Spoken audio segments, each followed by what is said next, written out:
Hirap ka rin, boy. Medyo na-challenge nga lang pala tayo ng konti sa paglalagay ng ating accessories kasi kapag naglagay na natin, hindi na natin siya ma-adjust.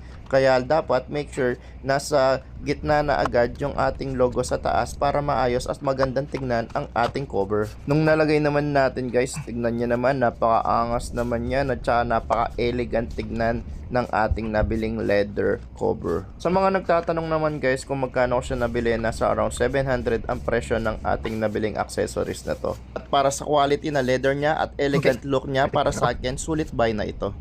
At ito nga pala yung steering wheel natin guys, nung wala pa siyang cover, meron na rin siyang mga nag-fade kasi nga medyo 2 years na siya. This time naman nung nabigyan siya ng cover, ito na yung bago niyang looks. Napakaangas at napaka-elegant na niyan tignan ngayon, di ba? So ayun na nga, sa halagang 700 na pamukha natin bago ang ating manubela. Salamat. At ito nga pala yung before and after niya with dashboard. Okay, maraming salamat sa